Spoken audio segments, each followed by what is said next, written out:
우리에게 기회가 있다는 말씀 듣고 제가 바로 연달아서 말씀드리기 좋을 것 같습니다. 우리 아이들에게 가장 안전한 것을 먹여야 하는데 그것은 먼저 어른들이 검증을 거쳐서 검증된 것들이 교육되어야 합니다.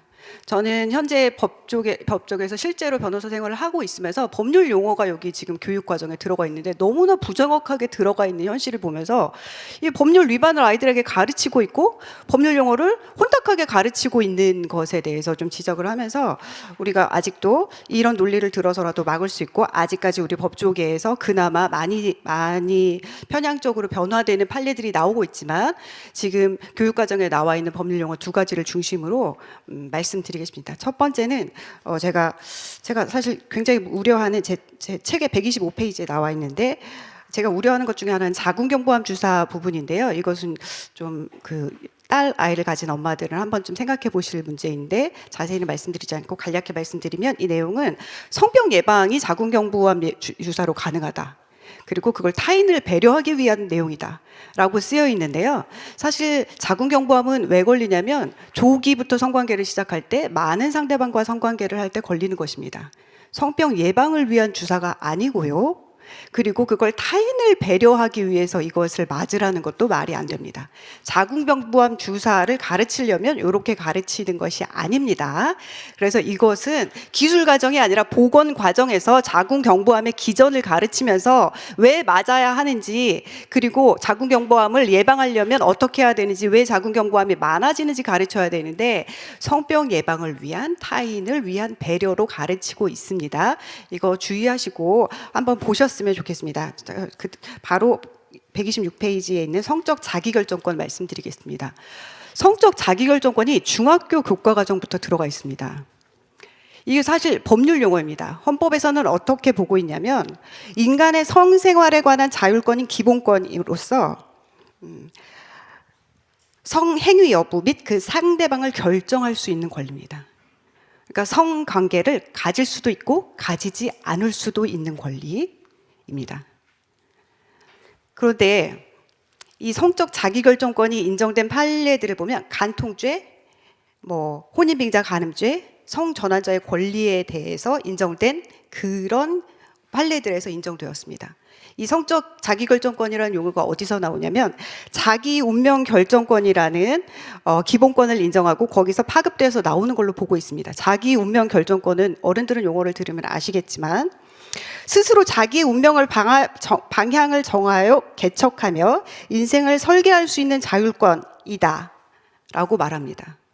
우리 청소년 아이들에게 스스로 자기의 운명을 방향을 정하여 개척하고 인생을 설계할 수 있는 자율권을 온전히 인정할 수 있는 상태입니까? 이 자율권을 형성해 가는 과정이기 때문에 우리가 교육을 하는 겁니다. 그런데 성적 자기 결정권을 권리로 가르칩니다. 자기 운명 결정권을 가르치고 그 안에 성적 자기 결정권을 가르치는데 성적 자기 결정권에는 성관계를 할 자유가 기본권인 것으로 가르치는 것입니다. 이것이 이제 더 큰 문제점은 이성 규제와 경계 존중의 문제로 가르친다는 거예요. 그러니까 성생활의 자유를 인정하고 이성 규제를 할 때 다만 그 경계를 존중하는 차원에서 상대방이 성생활을 안 할 자유를 고려해서 성생활을 거부하는 경우 이걸 그 상대방의 성적 자기결정권도 인정해줘라 라는 차원에서 접근하고 있는 겁니다. 그러니까 성관계 여부를 기본적으로 성생활의 자유를 다 무제한 인정하고 네가 배려 차원에서 상대방을 제한해야 한다라는 것이죠. 다시 말씀드리면 이 성적 자기결정권의 모체가 되는 자기 운명 결정권은 청소년들에게 완전히 부여되지 않은 상황입니다. 성장하는 과정이기 때문에 우리가 아직 자기 운명을 결정하기 위해서 이 교육을 쌓아서 인격을 형성해 가고 있는 과정인데 그 안에 내포되어 있는 성적 자기결정권도 마치 당연히 기본권으로서 100% 자기가 가지고 있는 것처럼 가르치는 것은 문제라는 것이죠. 모든 기본권이 다 온전히 청소년들에게 주어진 상태가 아니라는 것을 아셔야 됩니다. 그리고 이 자기결정권에는 헌법상 본질적으로 자기 책임의 원리가 적용이 되어야 됩니다. 이게 기본권의 한계인데, 그래서 자기 행동에 대해서 온전한 책임을 질 수 없는 사람에게는 이 자기 결정권을 다 인정해주지 않는 것이 헌법재판소의 취지입니다. 이것은 헌법상의 기본 원리입니다. 그래, 당연히 아까 말씀드렸듯이 인격이 형성되는 과정이기 때문이기도 하지만 우리 형법상, 민법상 법률 책임을 다 인정하고 부과하지 않는 미성년자들에게는 자기 책임이 온전히 법률적으로도 인격적으로도 부과될 수 없다는 것을 우리가 전제로 하고 있기 때문에 자기 책임이 100% 그들에게 부과되지 않는 것이고, 자기 운명 결정권이 완전히 그들의 기본권으로 형성되어 있다 라고 말할 수 없는 거죠. 그래서 국가가 아동과 청소년을 보호하는 겁니다. 그들이 기본권으로 행사하고 있는 행동이라고 하더라도 보호의 의무를 가지고 그 기본권은 너희의 자유의 범위 내에서 벗어나 있다라는 것을 형성하고 있는 것입니다. 그런데 이런 헌법적 기본권에 대한 원리를 마치 자녀들에게 중학생부터 가르치고 있는 겁니다. 성적 자기 결정권이 있어 라고. 예, 더 문제점 그 다음 말씀드리겠습니다. 형법입니다. 시간을 아끼기 위해서 128페이지에 있는 305조 말씀드립니다. 미성년자에 대한 간음 추행이라고 하는데 우리 법률성으로는 이거는 미성년자 의제강간이라는 용어 법률로 표현되고 있습니다. 1항에 보시면 13세 미만의 사람에 대해서 간음 또는 추행을 한 자는 이제 위의 범죄에 대해서 범죄랑 똑같이 처벌한다. 이고, 두 번째 항에 보면 13세 이상 16세 미만의 사람에 대해서는 간음 추행을 한 19세 이상의 자는 처벌한다. 이렇게 규정되어 있습니다. 규정만 보시면 잘 이해가 안 가실 것 같아서 말씀드리면, 우리나라는 원래 강간죄는 폭행, 협박 같은 어떤 전행행위가 있어야 처벌을 합니다. 근데 간음이라고 하면 성관계만 있어도 처벌을 하는 겁니다. 성추행, 폭행, 협박이 필요하지 않습니다. 그래서 미성년자의 경우에는 원래 어떻게 되어 있었냐면 302조에는 위계나 위력만 있으면 미성년자에 대해서 성관계가 있으면 처벌합니다. 그래서 지금 어떤 상태냐면 집 나온 아이들 내가 보호해 줄게. 그리고 이제 카톡으로 집으로 불러들여서 성관계 하는 이런 남성들이 이 조항으로 처벌받습니다. 그래서 그걸 위계라고 하는데, 그런데 13세 미만의 여성은 아니죠. 이제 사람으로 변했는데 13세 미만의 아이들은 성관계만 가져도, 위계나 위력이 없어도, 폭행과 협박이 없어도 성관계를 하면 무조건 처벌받습니다. 상대방이 미성년자라고 하더라도 처벌받습니다. 미성년자 남성도 성관계를 하면. 자, 이 조항까지만 있었습니다. 그런데 13세에서 16세를 2020년에 추가합니다. 얘네들에 대해서는 성년자와 성관계를 하면 성인 남성이 13세에서 16세 여성들과 성관계를 하는 경우에 305조 2항으로 처벌받습니다. 형법적으로 이걸 어떻게 표현하냐면 13세 미만에 대해서는 성적 자기결정권을 인정하지 않는다. 왜냐하면 성관계를 할 자유보다 안전하게 성을 보호해서 미성년자의 성을 보호할 국가의 의무가 훨씬 더 크고, 아직 형성되어 가는 과정에 아이들의 성을 보호하는 것이 훨씬 더 크기 때문입니다. 그 13세 미만에 대해서는 이렇게 인정하고 16세까지 이 범위를 확장하면서 이 성적 자기결정권에 대한 논의가 나왔습니다. 이 법안이 지금 다수당이신 어떤 이제 의원님께서, 이제 지금은 의원이 아니신 것 같은데 이제 발의를 하셨는데, 이 법 논의 과정에 무슨 얘기가 있으면 법무부에서 이 법안을 반대하면서 법무부 의견으로 그런데 의원님들, 이게 성적 자기결정권이 전 세계적으로 확대되는 추세에 있습니다. 연령이 저하되고 있습니다. 그런데 이 법안은 성적 자기결정권을 제한하는 법안입니다. 그래서 이 법안은 좀 문제가 있는 것 같습니다. 라고 했는데 아무도 그거에 대해서 논거에 반박하지 않습니다. 들은 척 만척합니다. 그러면서 법무부에서 대안으로 그나마 제시한 게, 그렇다면 성적 자기결정권이 이렇게 확대되는 마당에 미성년자랑 성관계를 했다고 다 처벌하는 건 그렇고, 세계적인 흐름이 여러 가지가 있는데 그중에서 한 가지, 나이로, 성관계를 한 사람 상대방의 나이로 좀 제한을 두자 라는 형태로 해서 오히려 법무부 안으로 상대방이 성년인 경우만 제한적으로 처벌받도록 했습니다.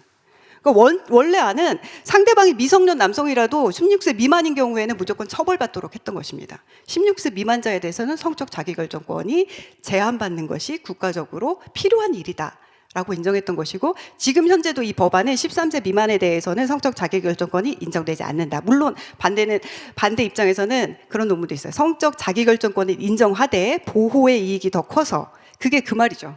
결국은 성적 자기 결정권이라는 기본권은 내재하고 있지만 보호해야 할 이익이 훨씬 더 큰 보호받아야 할 성이라는 것입니다.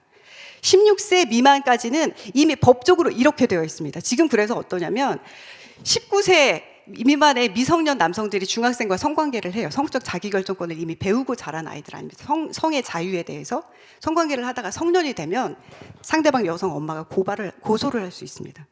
성년자의 경우에 내 여자친구랑 성관계를 했는데 고소를 당해서 이 조항으로 처벌받고 있습니다. 남자애들이 너무 억울하지만 엄마로서는 처벌받아야 하고 여성 변호사들이 피해자 변호사들이 많은데 여성 변호사들은 어떻게 성인 남성이 중학생하고 성관계를 해. 합의금 보통 3,000에서 5,000 받습니다. 예, 이런 지경입니다. 그런데 이 법안에 명확히 나와 있는 내용을 아이들에게 이런 내용 전혀 가르치지 않고 자 너희들에게 성적 자기결정권이 있어 이렇게 가르치는 거 문제가 있지 않나 이런 생각입니다. 저는 굉장한 모순이라고 생각하는데 이런 성적 자기결정권이 무제한하게 나에게 있다라고 교육을 받은 아이들은 형법을 위반할 가능성을 내재하는 상태로 성장하게 되는 것입니다. 그리고 우리가 또 이런 문제 생각해 볼 수 있습니다. 간통죄가 위헌이 되었을 때 논거가 뭐였냐면, 자 이제 상간자가 있는 결혼을 한 상태에 예를 들어 여성이 이제 간통 행위를 했다고 했을 때 이 상간자 여성의 성적 자기결정권 행사로 인해서 상간의 상대방인 나랑 간통 행위를 한 남성이 처벌을 받게 되는 거죠. 내가 부부 관계에 있기 때문에 그게 너무 성적 자기결정권 행사에 지나친 제한이 된다라는 이유로 이게 위헌 결정이 났어요. 간통죄가. 그런데 이 형법 규정을 보시면 성적 자기결정권에 그러니까 이 피해자라고 볼 수 있는 여성의 성적 자기결정을 똑같이 기본권으로 가르칩니다. 여성은 자기결정권을 행사할 자유가 있어요. 나 성관계 하고 싶어 라고 얘기를 해도 처벌은 상대방이 받는 겁니다. 이런 구조입니다. 성적 자기결정권을 행사하지 못하도록 가르쳐야 되는 겁니다. 그런데 지금 이것이 중학교 보건교과서에 들어가 있습니다. 중학교 보건교과서라고 하면 중학생이 딱 13세에서 16세입니다. 그 아이들이 성적 자기결정권을 행사하는 경우 상대방은 처벌받습니다. 물론 그나마 법무부에서 막아서 성인 남성만 처벌받습니다.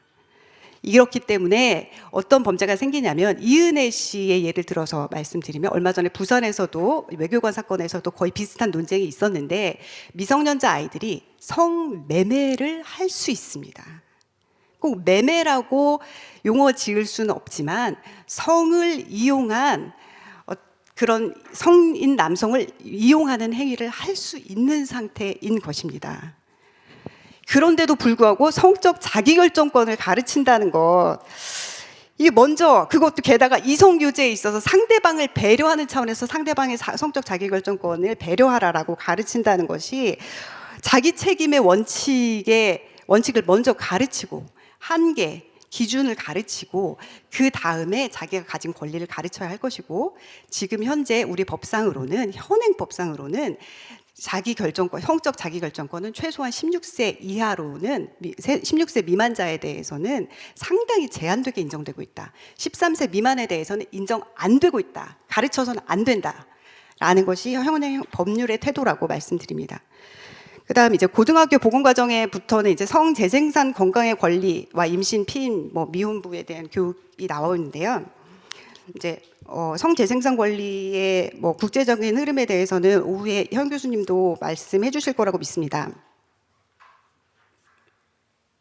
저는 현재 우리나라 법에 이제 법안 발의되어 있는 것을 기준으로 말씀드리면 성재생산 권리에는 기본적으로 임신 중지가 포함되어 있습니다.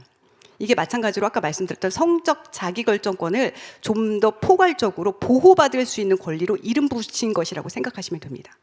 그래서 임신과 출산 여부, 성행위 여부를 할 수도 있고 안 할 수도 있는 권리이면서 동시에 이것을 권리이기 때문에 국가로부터 보호받을 수 있는 권리라고 주장하는 것이 성재생산 보장 및 성재생산 건강 및 권리 보장의 의미입니다.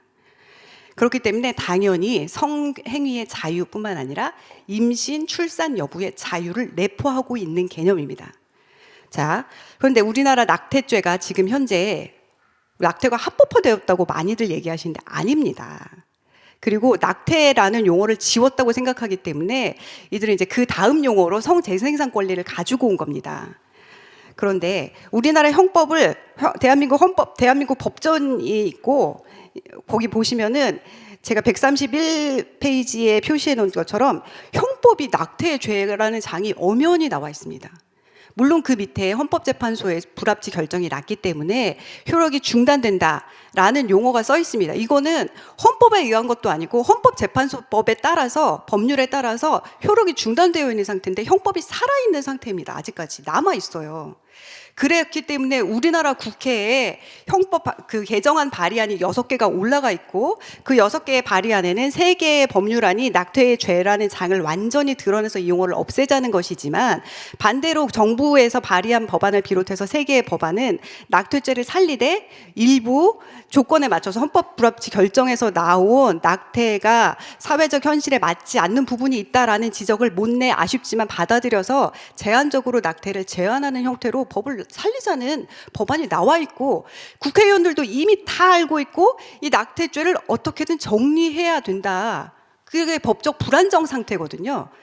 이런데 그런 흐름과는 전혀 아무런 생뚱맞게 성재생산 권리 있냐?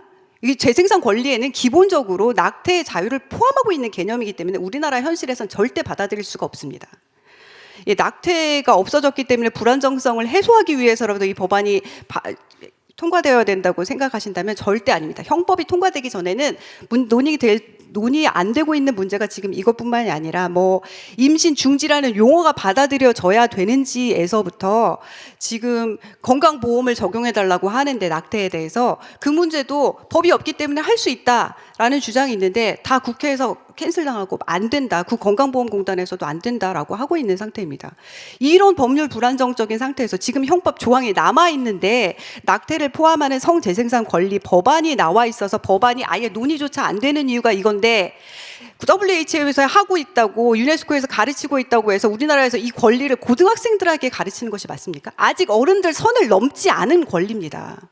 우리 국회에서 통과시키지 않은 권리입니다. 해외에 이런 흐름도 있다는 걸 한 줄이 넣어도 우리가 이걸 용납할 수 없는 마당에 이것을 실제로 우리에게 아이들에게 주어진 권리라고 가르치는 것, 안전하지 않은 것을 가르치는 것을 우리는 반대할 수밖에 없다는 것입니다. 이 성재생산 기본권에 대해서 여러 가지 말씀드리고 싶은 것이 정말 많은데 낙태에 대해서 더 말씀드리자면 이런 겁니다. 낙태 헌법 불합치 결정에 대해서부터 이제 쭉 풀어가야 되는데 마치 아이들이 낙태를 자유고 낙태가 정의인 것처럼 배웁니다. 이것이 사실 교육 과정에서 시작된 것인데 지금 법률 불안정 상태에도 불구하고 낙태를 포함한 권리가 있는 포괄적인 이름으로 가는 것, 그리고 아주 낙태라는 용어는 쓰지도 않습니다. 임신 중지라는 용어를 쓰고 있습니다. 그래서 그것이 자신의 큰 기본권 안에 포함되어 있고 이게 포괄적 성교육 안에 포함되어 있는 내용인데 포괄적 성교육 안에 임신 중지라는 내용이 자기가 건강보험을 받을 수 있는 권리가 있으며 낙태를 할 때 건강보험으로 이걸 실현할 수 있고 낙태 약물을 받을 수 있는 권리가 있다고 가르치는 것입니다. 그렇기 때문에 우리나라 현실에서 받아들여질 수가 없는 상태인데도 발의가 되었고 발의되었음에도 불구하고 크게 논의가 안 되고 있는 상황이라는 걸 다시 말씀드립니다. 헌법 불합치 결정은 낙태죄가 헌법상 우리나라에서 태아의 생명권이 인정될 수 없으니 없애버려라 라는 그 결정이 아니었습니다. 많은 국민들이 잘못 알고 계시는데요. 법률적으로는 태아의 생명권이 헌법상 분명히 인정된다. 그런데 엄마들이 너무 힘들다고 난리다. 우리나라에서 아이를 키우는 것이 너무 힘들다고 한다. 그래서 엄마들이 아이를 원치 않는 생명이라고 판단하는 경우에 아이를 뱃속에 품고 있으면서 사회생활을 하는 것이 너무 어렵다고 한다.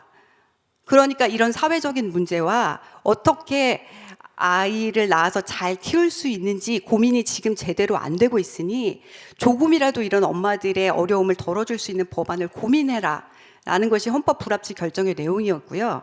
이게 기한을 두면서 일시적으로 효력을 유지합니다. 심지어 헌법 위헌 결정에 여러 가지가 있는데 지금 당장 위헌을 결정할 수도 있지만 지금 당장 위헌이 아니라 일단 법을 적용을 중지시키면서 법을 개정하라고 할 수도 있고 법을 적용하면서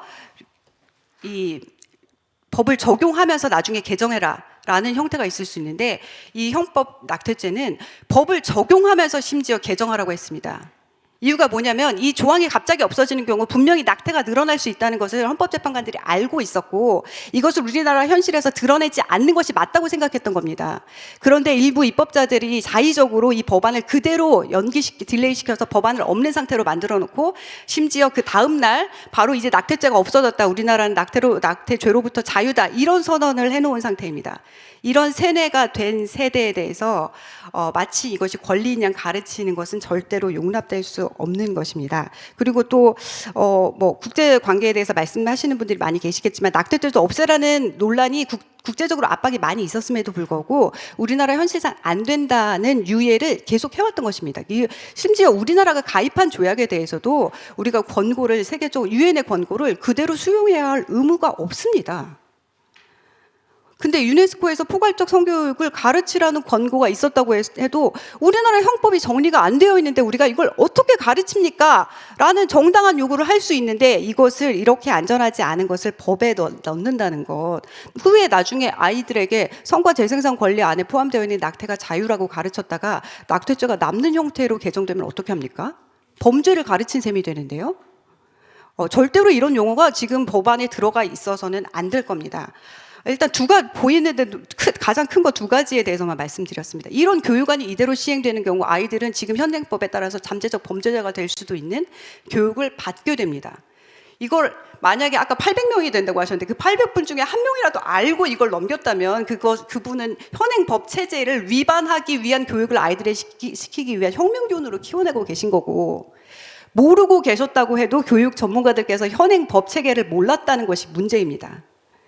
예, 제가 간략하게 본 요런 두 가지 문제점만 해도 요런데 다른 분야, 제가 잘 모르는 분야 얼마나 문제점이 많을까 사실 걱정하면서 저도 엄마의 한 사람으로 이 교육 개정안이 결단코 이대로 통과되어서는 안 된다는 말씀을 드리면서 말씀 마치겠습니다. 감사합니다.